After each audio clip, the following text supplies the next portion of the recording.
안녕하세요. 저는 40대 중반의 나이로 가정을 책임지고 열심히 살아보려고 하는 대한민국의 한 남성입니다. 남자라면 누구나 가정을 지키기 위해서 노력하죠. 하지만 그건 남자뿐만 아니라 여성도 자신의 가족들, 자신의 소중한 사람들을 지키기 위해서 극한의 노력을 한다는 걸 얼마 전 깨달았네요. 항상 지켜줘야 할 것 같았고 품어줘야만 할 것 같았던 우리 아내의 이야기와 함께 저를 너무나도 아프게 하고 우리 가족들을 힘들게 한 제 친엄마의 이야기를 지금부터 한번 해보려고 합니다. 우선은 저의 아내는 참 특이한 인연으로 만나게 됐어요. 그건 바로 아버지의 소개로 만나게 되었죠. 저희 아버지들끼리는 중마 고우셨기에 어릴 때부터 자주 왕래를 했었고 아내와는 고등학교 때부터 아예 같은 동네에 살게 되면서 얼굴을 더 자주 보며 지내게 되었어요. 어릴 때부터 밝고 명랑했던지라 늘 어린 여동생의 느낌이 강했는데요. 저희 집에도 제 친여동생이 있었기에 둘이서 친하게 지내면서 저도 자주 얼굴을 보곤 했습니다. 그때만 해도 워낙 어릴 때부터 봐왔던 사이였던지라 여자로 보이질 않았어요. 그저 귀여운 2살 어린 동생의 느낌 정도뿐이었죠. 하지만 우리 아버지들 사이에서는 꼭 이런 말이 오고 가곤 했었죠. 우리 아들이랑 자네 딸이랑 결혼하면 딱일 텐데 말이야. 우리 둘이 사돈지간 되면 진짜 둘도 없는 사돈지간이 될 거야. 아, 그걸 말이라고. 그렇게만 되면 참 좋겠네. 아니, 우리 이럴 게 아니라 그냥 애들끼리 결혼시키면 되지. 우리 사돈하자고. 두 분은 저희가 있는 앞에서도 스스럼 없이 이런 대화를 나누셨고 어른들끼리의 농담인 줄 알면서도 은근히 신경이 쓰이긴 하더라고요. 하지만 저희들은 어떤 이성적인 감흥도 없었기 때문에 그냥 친한 동네 오빠 동생 사이로 잘 지내고 있었어요. 그러다가 성인이 된 이후에 서로 대학 때부터는 떨어져 지내게 되면서 30살 때까지는 얼굴을 볼 일이 거의 없었습니다. 그래서 이후에는 어른들의 농담인 줄만 알았던 아버지들의 말은 농담이 아니었는지 저희 둘 다 홍기가 차고 나니까 어느 날 갑자기 이렇게 말씀을 하시더군요. 너 내 친구 딸 기억나지? 걔도 아직 시집을 안 갔단다. 마침 잘 됐어. 너희 둘이서 한번 만나봐. 그래도 어릴 때부터 같이 놀던 사이니까 얼굴도 잘 알고 있을 거 아니야. 서로 친하게 지내기도 했고 네 동생이랑은 아직도 가끔 연락하나 보더라. 그쪽이랑도 얘기도 했을 테니까 조만간 날 잡아서 한번 만나고 와. 아버지는 상당히 진지하게 말씀을 하셨고 저는 그제서야 그게 농담이나 장난이 아니라 두 분 다 진심이었다는 걸 알 수 있었습니다. 아버지들이 그렇게까지 생각하시는데 그냥 무시하고 넘어가는 건 예의가 아닌 것 같아서 한번 만나보기로 했어요. 물론 진지하게 만나고자 했던 마음은 아니고 원래 친하게 지내던 동생이니까 가볍게 밥은 한번 먹을 수 있지 않을까 싶어서 만난 거였죠. 그리고 동생하고는 가끔 연락하고 지낸다고 하기에 동생을 통해서 은근슬쩍 물어보니까 그쪽도 같은 마음이더라고요. 그래서 부담 없이 만날 수 있었습니다. 근데 막상 만나니까 새롭더라고요. 분명 어릴 때 모습이 남아 있었는데 막상 커서 만나니 새로운 감정이 느껴졌고 저희는 그 뒤로 마음이 잘 맞아 결혼까지 하게 되었어요. 아버지들의 바람대로 저희 둘이 연애를 하고 결혼을 하니까 양쪽 집안에서는 거의 경사가 난 거나 다름없었습니다. 아내는 어릴 때도 순수하고 순박한 면이 있더니 커서도 그게 있더라고요. 그러면서도 어른의 모습을 갖춘 것이 저의 마음을 많이 움직였어요. 그래서 나중에는 아내를 만나게 해준 양쪽 아버지들께 감사한 마음까지 들던 거 있죠. 저희는 양가의 모든 축복과 깊은 인연을 통해서 결혼을 한 거였기 때문에 명절 때도 아예 한 집에서 다 같이 모여 명절을 보내곤 했었어요. 어차피 부모님들은 전부 같은 동네에서 지내고 계셨기에 어려운 일도 아니었습니다. 그때도 두 분은 사돈이라기보단 친구로 지내셨기에 명절마다 화목한 분위기가 쭉쭉 이어져 갔어요. 두 분은 꼭 명절에 만나면 부르는 노래가 있었는데 노래방만 가면 두 분의 18번 곡이었기에 아직도 제 기억에 선명하게 남아있어요. 바로 보약 같은 친구야 라는 노래 제목인데요. 두 분이서 어깨 동무하고 한 손에는 마이크 하나씩 들고서 같이 이 노래를 부르시면 그렇게 흥이 나고 저희도 재밌고 좋더라고요.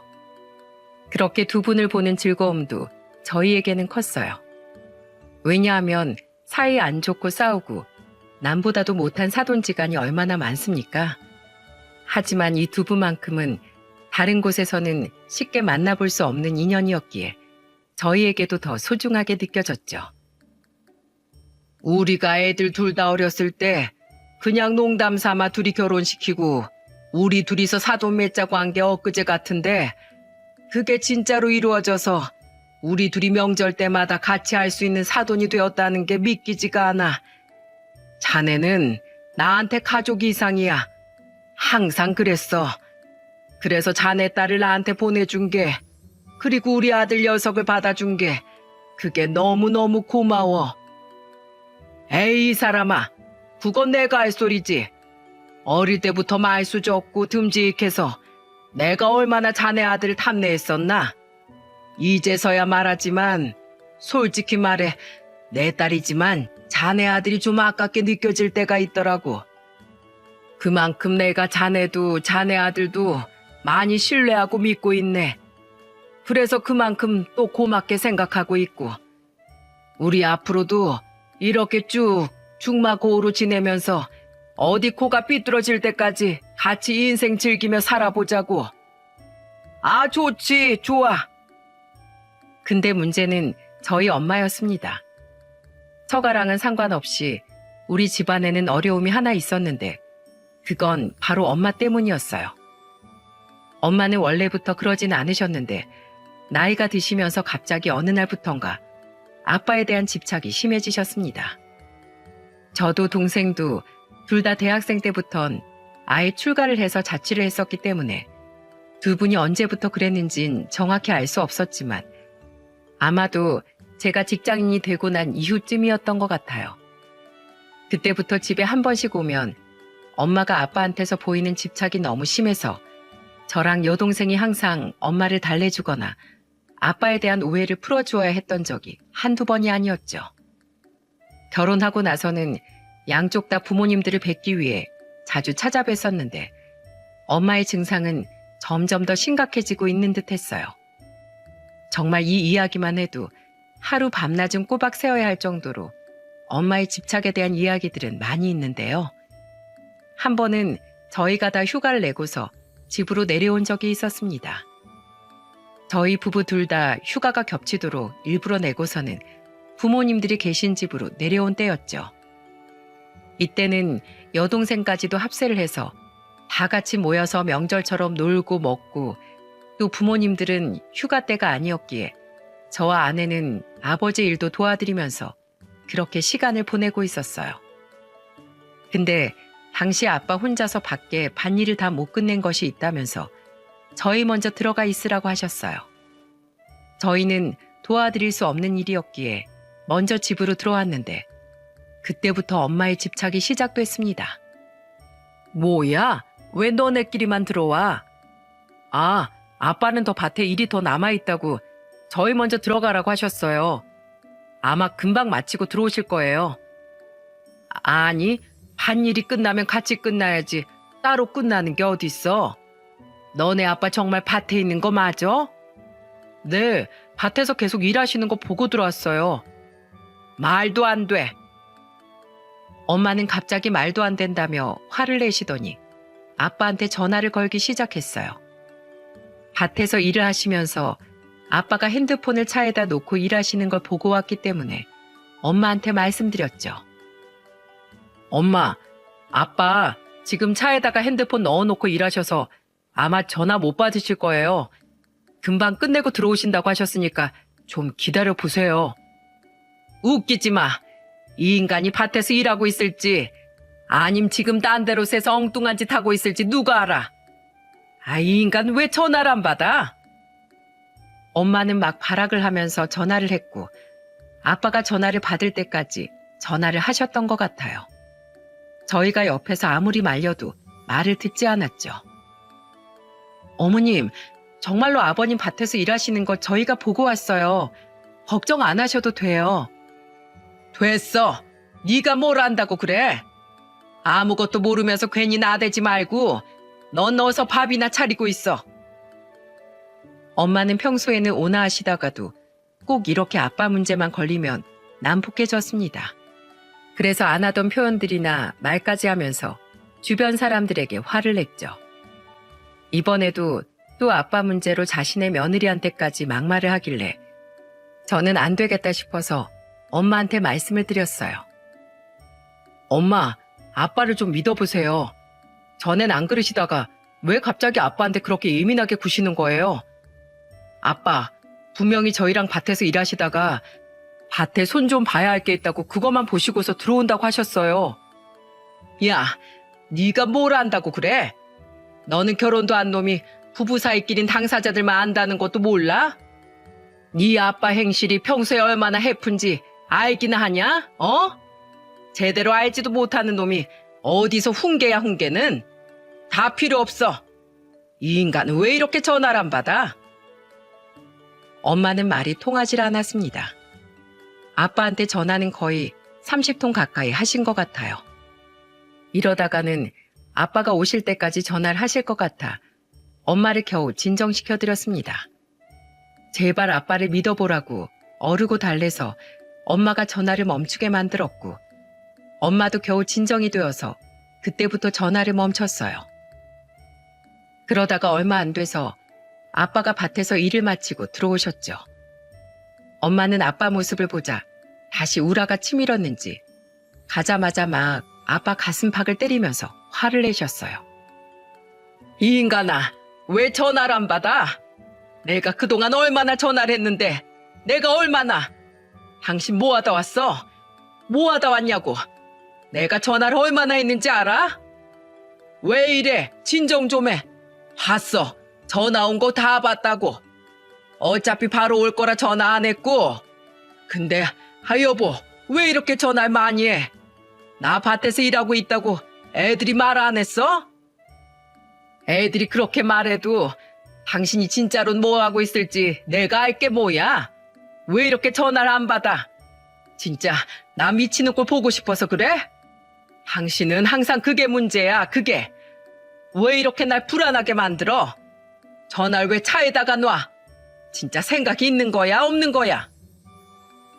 엄마는 한 번 화가 나면 아빠한테 인신공격까지도 서슴없이 하시면서 그렇게 몰아붙이셨어요. 이때도 아빠한테 화가 단단히 나서 막 때리면서 말씀을 하시길래 겨우 진정시켰던 엄마를 다시 말려야만 했습니다. 엄마, 제발 그만해요. 아빠 진짜 밭에서 일하고 오셨다니까요? 지금 아빠 옷이랑 상태를 봐요. 누가 봐도 일하러 온 사람인데 도대체 왜 이러는 거예요? 몰라. 나는 니네 아빠 못 믿어. 절대로 못 믿어. 엄마는 화가 난 채로 방으로 들어가 버리셨고 이때는 엄마 혼자서 화가 가라앉을 때까지 기다려드려야 했기에 저녁도 저희끼리만 먹어야 했어요. 이런 일들쯤은 아무것도 아니었습니다. 엄마의 집착은 점점 더 심해져 갔고 아빠도 엄마의 집착으로 인해 너무 힘들어 하셨어요. 아빠는 자식들한테 하소연을 한다거나 힘든 내색을 보이시는 분이 아니었기에 저희는 더더욱 걱정이 많았죠. 근데 그러다가 또다시 일이 하나 벌어지고 말았어요. 그때는 명절 때였습니다. 명절에 집을 갔는데 온 집안이 다 난장판이 되어 있는 거예요. 거기다가 아빠 엄마는 동네가 떠나가라 싸우고 계셨고요. 도대체 뭐가 문제야 뭐가? 내가 당신한테 뭘 그렇게 잘못했는데? 내 나이가 이제 60이 넘었어. 근데 나한테 여자가 어디 있다는 거야? 내가 다 늙어서 노망나지 않고서야 무슨 바람을 피우냐고. 왜 못해? 70, 80 먹은 노인네들도 다 바람 피는데 황혼 이혼이라는 말이 괜히 나온 줄 알아? 어? 빨리 바른 대로 불어. 어디 있어? 어디 있냐고. 아, 없다고 글쎄. 그리고 그거 내가 산 게 아니라 나는 그냥 사다가 준 것뿐이라니까. 도대체 내가 그 스카프 하나 산 건 어디서 들어가지고 그 난리를 피우는 거야? 어? 그거 명수가 마누라 하나 사주겠다고 나한테 부탁한 거야. 내가 그저께 마침 시내 나갈 일이 있는데 명절 끝나고 며칠 뒤에 지 마누라랑 놀러 가는데 마누라 스카프 하나 사주고 싶다고. 근데 시내 나갈 시간이 안 된다면서 나간 김에 나한테 하나 사다 달라고 한 거라고. 그래서 내가 사다 준 것뿐이야. 몇 번을 말해? 나 참 진짜 대책 없네. 웃기지 마. 내가 그 여자 스카프 한 거 한 번도 못 봤는데 당신이 명수 아저씨랑 짜고서 지금 나 속이는 거잖아. 당장 그 스카프 내 앞으로 가지고 와. 아님 그녀는 어딨어? 스카프 준 여자 당장 내 눈앞에 데리고 오라고. 엄마 아빠의 싸움 내용을 들어보니 이번에도 또 엄마가 오해를 해서 상황이 커진 듯 했습니다. 돌아가는 상황을 보아하니 엄마는 아빠가 장인어른의 부탁으로 장모님 스카프를 하나 샀는데 그게 저희 엄마 귀에 들어간 듯 했죠. 그리고 그걸 엄마는 아빠가 다른 여자를 주기 위해서 산 것으로 생각하고는 아빠를 막 몰아붙이는 듯 했어요. 그래서 그 스카프를 찾는다고 온 집안이 난장판이 된 거였고요. 저는 이 모든 사실들을 하나하나 다 파악하면서 정말 머리가 아팠습니다.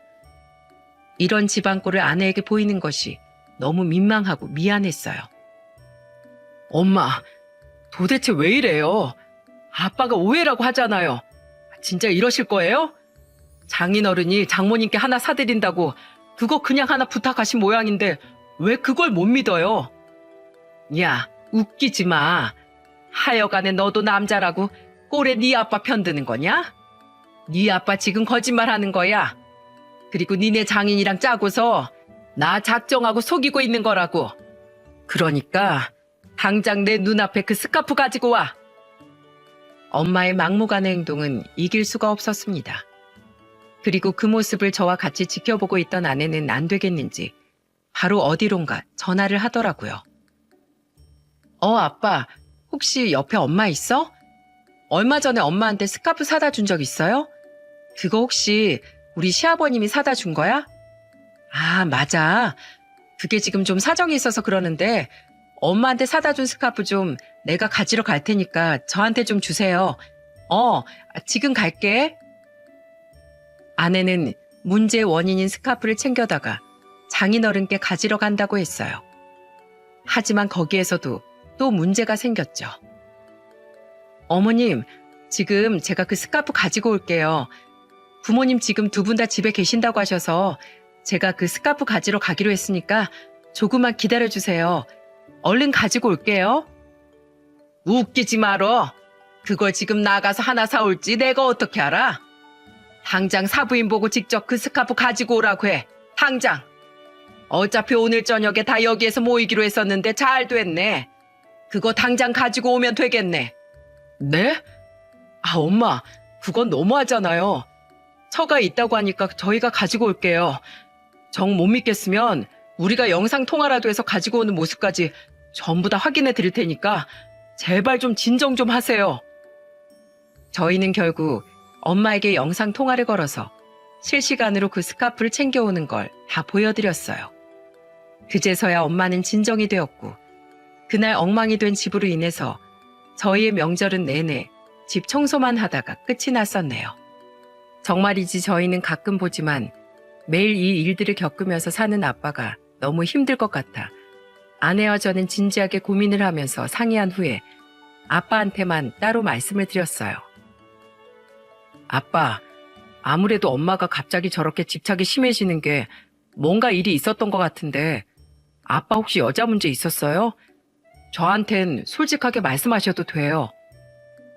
저는 어쩌면 아빠한테 정말로 문제가 있을 것이다 라는 생각이 들어 아내와 상의를 하고는 단도직입적으로 묻기로 했죠. 그리고 나서 부모님에 대해서 상황 정리를 좀 해드려야겠다 싶었어요. 근데 제가 아는 아빠는 절대로 한눈 파실 분이 아니셨기에 제 속에는 아빠에 대한 믿음이 있었어요. 그리고 역시나 제 믿음이 맞았었죠. 절대 아니야. 내가 무슨 바람을 피냐.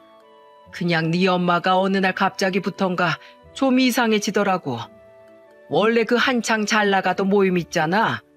그 모임을 어찌나 좋아해서 내가 스트레스도 풀면 좋으니까 열심히 다니라고 했었는데 어느 날부터는 그 모임도 싹 안 나가더니만 나한테 갑자기 집착을 하기 시작했어. 아니, 도대체 뭐가 문제인지 모르겠다 진짜. 하루하루가 지옥 같다. 그렇다고 네 엄마랑 이혼할 수도 없는 노릇이고 이를 어쩌면 좋아 글쎄. 아빠, 엄마 그럼 심리 상담 좀 받게 하는 거 어떨까요? 저대로는 아빠 진짜 힘들어서 못 살아요. 옆에서 가끔 보는 우리도 지금 곤욕인데 아빠 지금 너무 힘드실 것 같아요. 안 그래도 내가 얘기해봤다. 네 엄마가 증세가 하루하루 심해져서 내가 니네 장인한테까지 맨날 네 엄마랑 살기가 너무 어렵다고 얘기했더니 상담 좀 받아보라고 하더라고. 그래서 니네 엄마한테 그 얘기했더니 아주 그날 집안 다 뒤집어지고 또 난리 났었어. 그 얘긴 이제 절대 꺼내지도 못해. 정말이지 총체적 난국이었어요. 어떻게 해야 하는지 도무지 해결책이 나지 않았죠.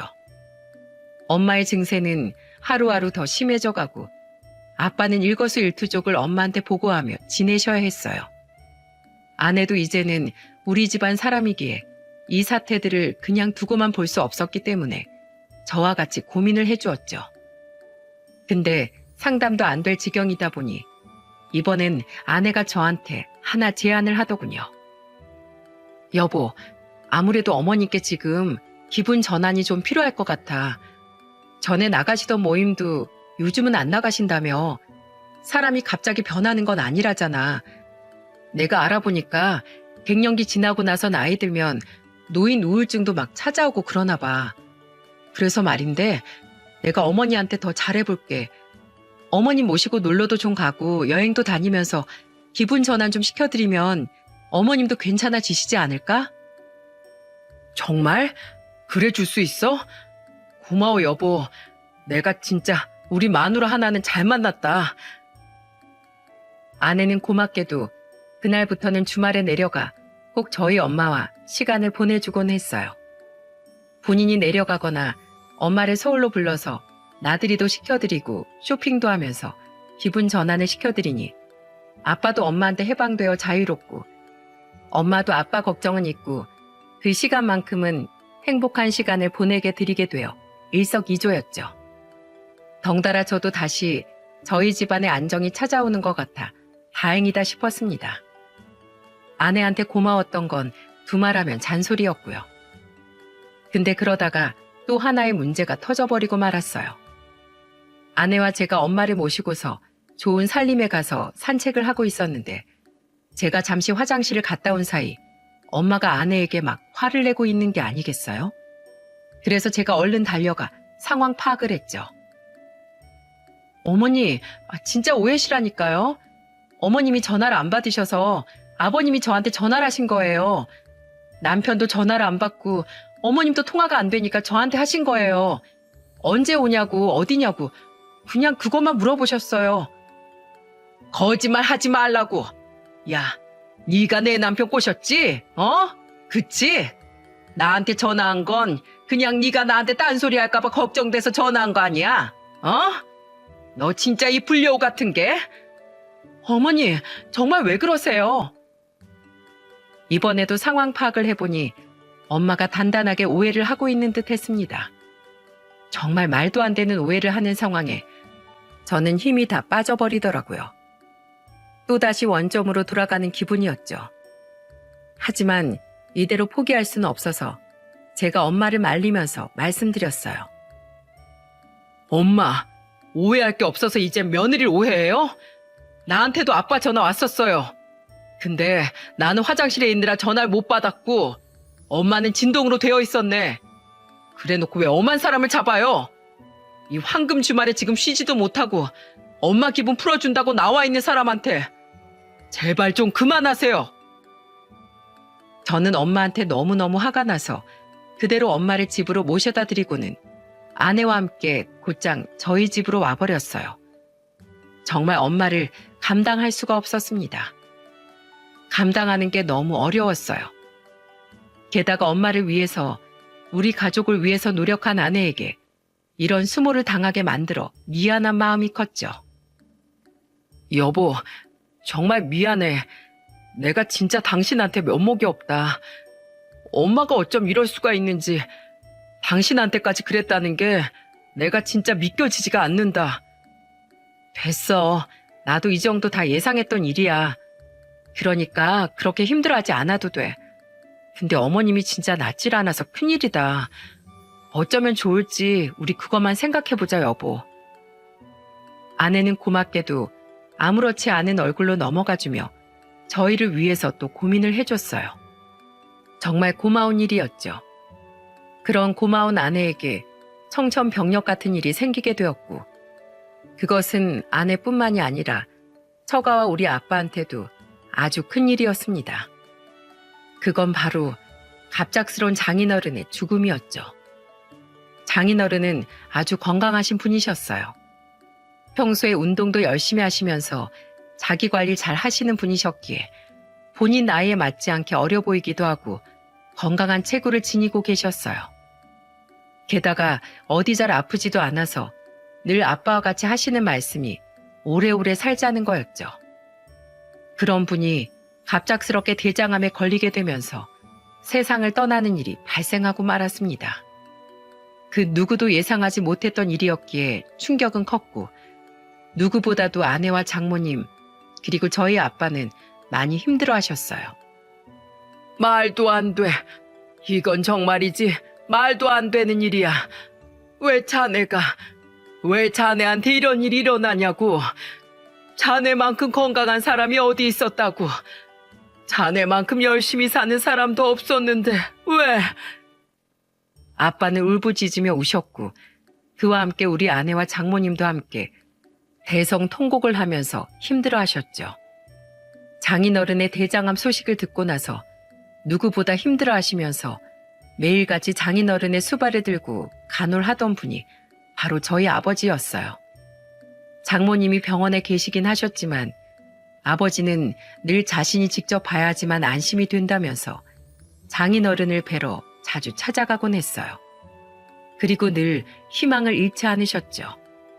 저희도 같이 병원에 가곤 하면 아빠도 같이 갔었는데, 그때마다 아빠가 얼마나 이 병원을 자주 왔다 갔다 하셨나를 알 수 있었죠. 아유, 그래도 오늘은 좀 힘이 나? 딸내미랑 사이 와서 좋지? 야, 얘들아, 오늘은 그래도 얼굴이 좋다. 어젠 진짜 말이 아니었는데 그래도 딸내미랑 사이 올 거 알아서 아주 얼굴에 화색이 피었나 보다. 자네 이대로 쭉 낫자. 빨리 일어나서 나랑 또 소주 한잔 해야지. 이런 말 하나하나에 아빠가 장인어른을 얼마나 생각하시는지 다 알 수가 있었어요. 하지만 아빠가 여기 병원에 다니는 것도 엄마는 질투를 해서 몇 번이나 따라 나서고 전화를 손에서 놓을 수가 없었습니다. 수시로 사진을 찍어서 보내야 했고 수시로 영상통화를 하셨다고 했어요. 그날도 어김없이 저희와 같이 영상통화를 했으니 말 다 한 거죠. 정말이지 엄마의 집착의 끝을 알 수가 없었습니다. 그러다가 결국에는 장인어른이 돌아가시고 말았어요. 지극정성으로 돌봐드렸지만 병원에서는 이미 손을 쓸 수 없는 상태라고 말을 했었기 때문에 투병 생활을 길게도 하지 못하시고 일찍 돌아가시고 말았죠. 이때 장모님은 거의 실신을 하시고 그 뒤로 아내는 많이 힘들어하면서 펑펑 울어댔어요. 또 거기에서 많이 슬퍼하시고 아파하셨던 게 아빠였습니다. 말도 안 돼. 다시 살아나주면 안 되겠는가? 하나뿐인 친구를 잃는다는 게 이게 말이나 돼. 내가 그동안 더 좀 돌아볼 것을 더 잘했어야 했는데 다 내 잘못이네. 내 잘못이야. 차라리 내가 죽었어야 했는데 왜 그 건강하던 자네에게 이런 일이 벌어지냐고. 아빠는 많이 힘들어하시면서 대성통곡을 하셨습니다. 장인어른의 암 선고를 받는 그날에도 아빠는 대성통곡을 하셨는데 지금은 그때와는 비교도 안 되게 힘들어하셨어요. 생전 눈물을 많이 흘리시는 분이 아니셨는데 이렇게까지 우리 아빠가 눈물이 많았었나 싶을 정도로 하루 종일 우셨습니다. 명수야, 걱정 마. 네가 생전에 나한테 부탁한 것처럼 내가 정말 니네 가족 내가 다 책임지고 잘할게. 너한테 미안하지 않게, 네가 걱정하지 않도록 내가 잘하고 잘 챙길게. 그러니까 부디 그곳에서 우릴 지켜봐줘. 자네는 우릴 잘 지켜주게. 아빠는 장례식에서 이 한마디를 하시더니 정말로 그날로부터 처가를 잘 챙기셨어요. 지극정성으로 챙기셨고 우리 집에 2층짜리 건물이 하나 있었는데 거기에다가 장모님이 식당까지 차릴 수 있도록 장소까지 넘겨주셨어요. 물론 돈 한 푼 받지 않고요. 아빠는 수시로 그 집을 봐주고 했었는데 그 당시 장모님이 장인어른이 돌아가시면 우울증이 심하게 오게 되니까 밖에서 일이라도 하면 나아지지 않을까 싶어서 식당을 차릴 수 있게 도와주신 것 같았어요. 그때 아내에게 하나 있는 오빠가 있었는데 형님이 늦게까지 장가를 안 가고 있어 같이 식당을 운영하도록 해주셨죠. 어차피 형님도 자영업을 하고 있었는데 장사가 잘 되지 않아서 접을까 하던 찰나 서로 상의를 해서 그렇게 했나 보더라고요. 그 뒤로 아빠는 그 식당에 다른 지인들과 함께 자주 가셔서 음식도 팔아주시고 장인에 대한 추억도 많이 되새기곤 하신 듯 했습니다. 또 엄마와도 자주 외식하러 나가시면서 그 식당을 많이 이용하신 듯 했었죠. 그걸 보면서 아내는 고마워하면서도 안심을 많이 했어요. 장모님과 장인어른은 평소에 부부 금실이 아주 좋았기에 장인어른의 죽음으로 인해 장모님이 많이 힘들어할 거라 생각했었는데 생각보다도 장모님이 더 많이 힘들어하시니까 아내가 걱정을 많이 했었거든요. 근데 그때 마침 아빠가 나서서 도와주시니 아내 입장에서는 고마울 수밖에 없었죠. 여보, 진짜 나 우리 아버님 아니었으면 당장이라도 엄마 모시고 왔을 거야. 근데 지금은 아버님이랑 어머님도 옆에 계시고 오빠까지 엄마한테 가서 있는다고 하니까 나 진짜 너무 안심되는 거 있지? 그 건물 잘 나가는 건물이라 선뜻 내주시기도 쉽지 않으셨을 텐데 내가 진짜 얼마나 감사한지 몰라. 당신 벌써 잊었어? 우리 가족이라고 가족들 아프면 같이 해결해 나가는 거라고 당신 입으로 얘기했었잖아. 우리 엄마 아빠 힘들어할 때 당신이 도와준 것처럼 이번엔 우리가 그렇게 하는 것뿐이야. 그러니까 너무 그렇게 고마워하지 마. 아내와 저는 그 뒤로는 서로 더 끈끈해지며 부모님의 걱정을 덜 수 있었습니다. 하지만 여전히 저희 엄마의 문제는 해결되지 않은 상태였죠. 그래서 아빠는 계속해서 엄마의 집착을 받으면서 지내왔어요. 그런 아빠가 마음고생이 너무 많이 심하셨는지 결국에는 아빠에게도 병이 생겨 결국 돌아가시고 말았습니다. 아빠는 위암이었는데 아빠 역시 암을 너무 뒤늦게 발견하게 되면서 병상에 오래 있지 못하고 일찍 돌아가시고 말았죠. 장인어른이 돌아가시고 나서 거의 5년 이후의 시간이 흘렀었기 때문에 장인의 죽음에 대해서 적응하고 무뎌졌을 때쯤 또다시 아빠가 돌아가신 거라 저희 집안에는 슬픔이 더 깊었던 것 같아요. 저는 두 분의 의지자를 잃게 된 것이 마음이 많이 헛헛했습니다. 그래서 아빠의 장례식 내내 슬퍼서 나는 울음보다도 그 두 분이 너무 보고 싶고 그리운 마음으로 많이 울었었어요. 그러다 좀 진정하기 위해 밖에서 한참 시간을 보내다 들어왔는데 장례식장 안으로 들어가자마자 살짝 열린 골방 틈에서 큰 소리가 나는 게 아니겠어요? 그래서 무슨 일인가 싶어서 가까이 다가가서 문을 열었는데 그 순간 저는 깜짝 놀랄 광경을 마주해 버리고 말았어요. 바로 내가 믿고 있던 아내가 순간 자신의 시어머니에게 손찌검을 하는 모습을 목격하고 말았죠. 저는 제 두 눈으로 본 광경을 믿을 수가 없었고 곧바로 소리쳤습니다. 당신 미쳤어? 지금 이게 뭐 하는 짓이야? 엄마한테 갑자기 왜 이래? 무슨 일이야? 저는 너무 놀라 물었어요. 그리고 자신의 시어머니에게 그런 짓을 한 아내에게 화가 나 당장에 달려가서 아내의 뺨을 때리려고 했습니다. 근데 그 순간 저는 믿기 힘든 이야기를 또 들을 수밖에 없었어요. 당신이 뭘 한다고? 나 못 참아. 이제 못 참는다고. 뭐? 아니 그게 무슨 말이야? 당신 어머니 때문에 내가 죽고 싶어. 내가 죽고 싶다고.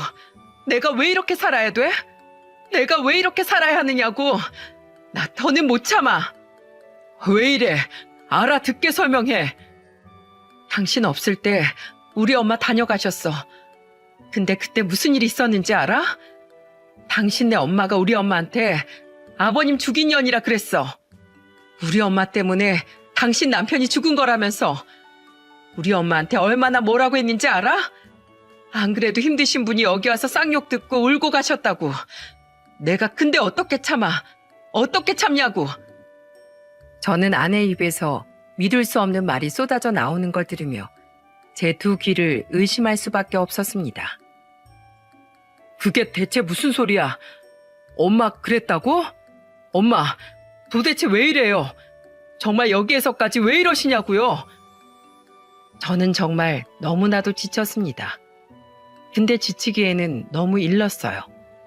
왜냐하면 그 뒤로 더 무시무시한 이야기가 들려왔거든요. 내가 솔직히 아빠 돌아가시고 나서 너무너무 힘들어서, 그리고 돌아가신 아버님께 너무 감사해서 그동안 말 안 하고 그냥 내 선에서 끝내보려고 했어. 근데 정말 어머님 해도 해도 너무한 거 알아? 우리 엄마가 그동안에 당신네 엄마한테 얼마나 큰 수모를 당했는지 알아?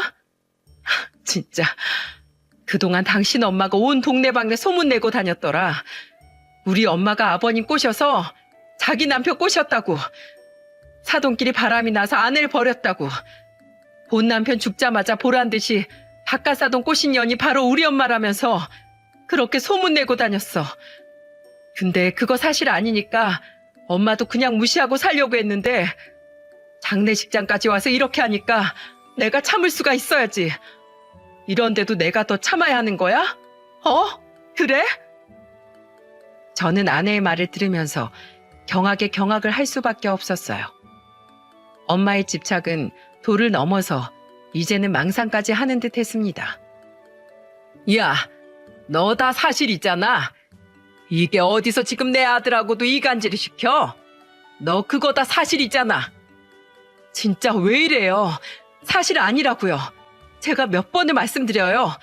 우리 엄마 그럴 사람도 아니고 아버님도 그럴 분 아닌 거 온 세상이 다 아는데 왜 정말 어머니만 그러시냐고요. 제발 정신 차려요. 제발. 아내는 급기야는 주저앉고 장례식장이 떠나가라 울기 시작했어요. 저는 왜 이 지경까지 왔을까 너무 마음이 아팠습니다. 아빠의 장례식장에서 이런 일까지 당해야 한다는 그 슬픔이 만만치 않게 아프게 다가왔어요.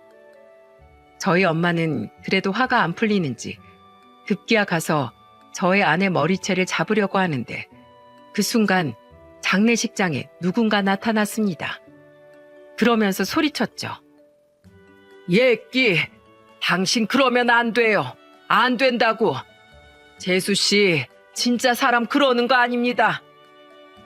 그 소리를 지른 사람은 바로 생전에 저희 아빠와 함께 장인어른이랑 같이 모여다니는 친구분 중에 한 분이셨고 저희와도 잘 알고 지내시는 분이었어요.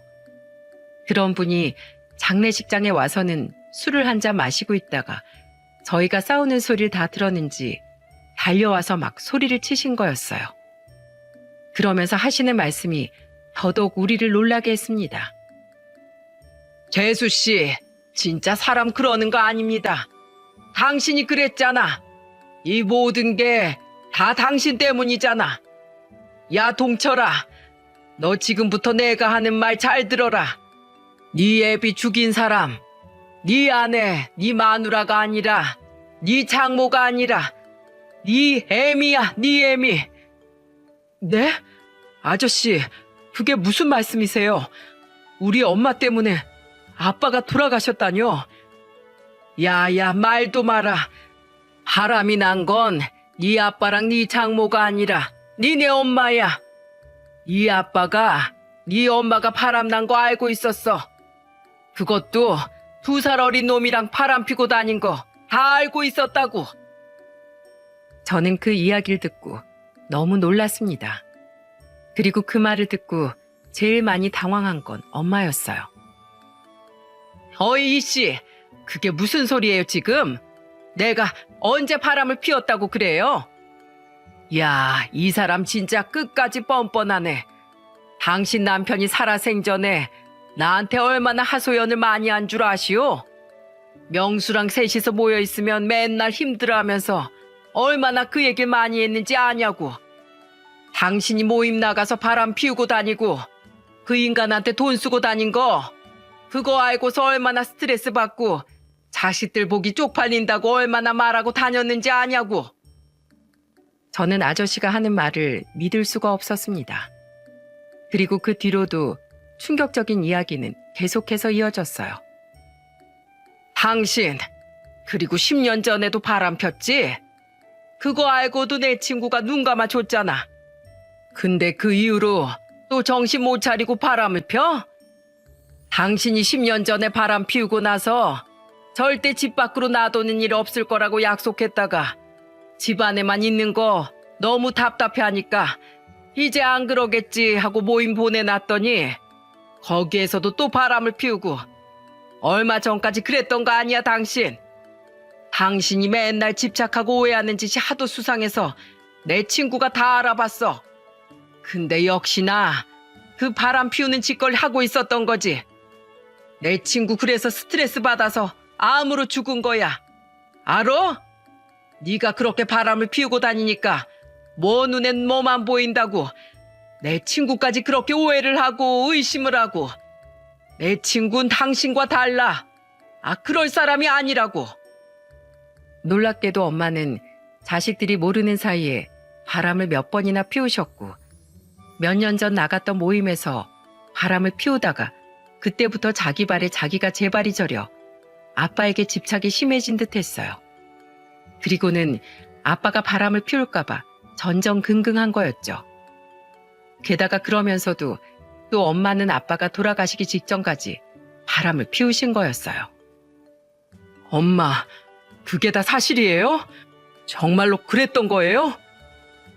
엄마는 오히려 자신이 했던 행동들을 아빠와 장모님에게 뒤집어 씌운 거였어요.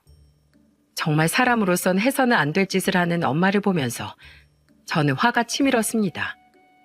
더 화가 났던 건 그 시달림에 장모님도 스트레스를 받으면서 몸이 약해져 병원 신세까지 지고 있었고 아내는 저 모르게 형님과 상의를 해서 가게를 옮길 생각까지 하고 있었던 거였죠.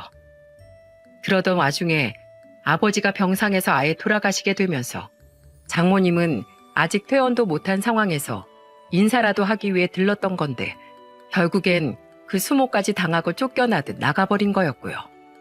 거기에서 아내는 더 이상은 참지 못하고 엄마에게 손찌검을 하려고 했던 거였어요.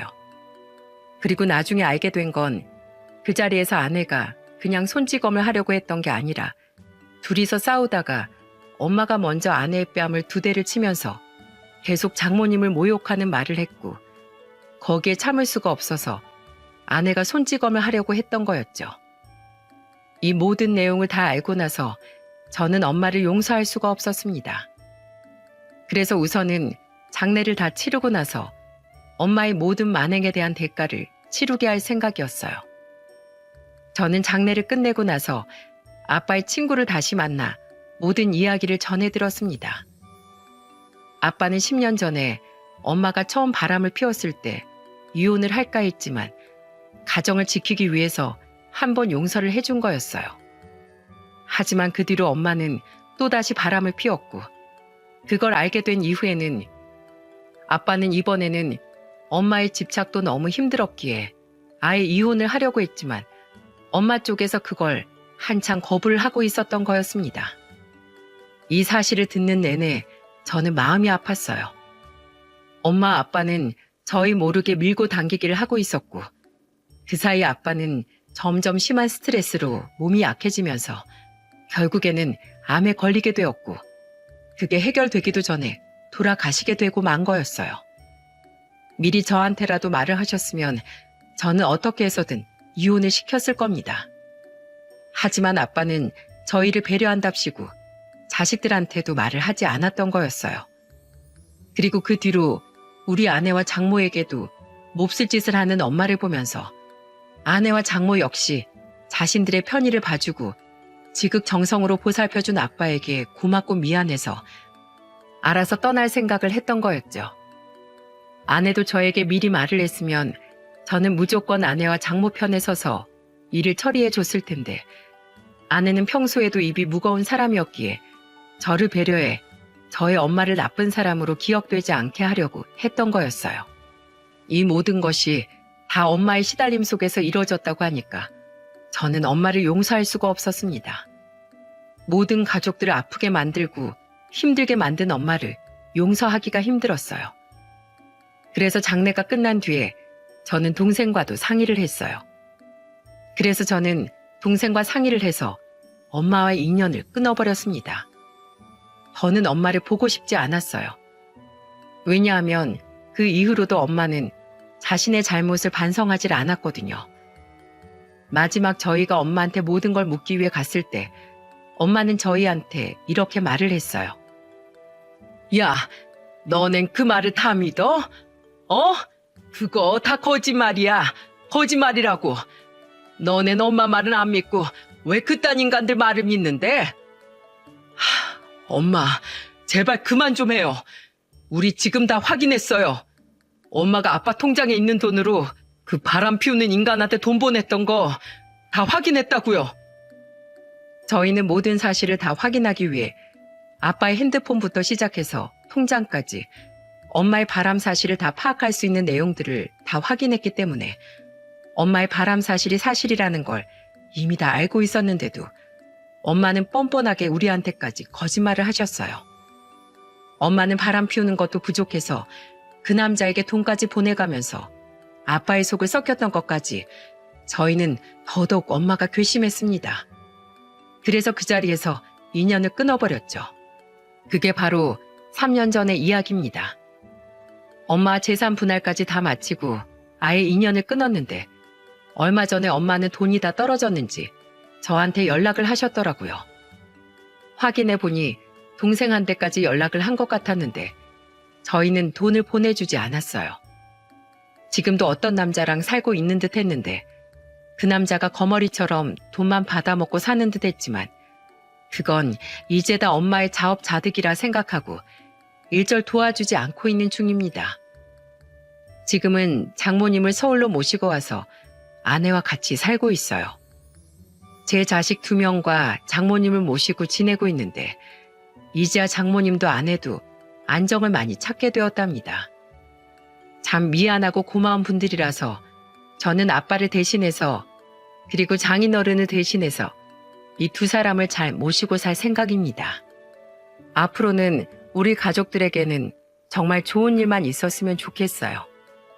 여러분, 부디 여러분들은 지금 지내고 있는 가족들과 아무 탈 없이 늘 행복하기만 하셨으면 좋겠습니다. 우리와 같은 아픔을 겪지 마시고 오래오래 가족들과 행복한 여러분들 되기를 제가 응원하겠습니다. 감사합니다.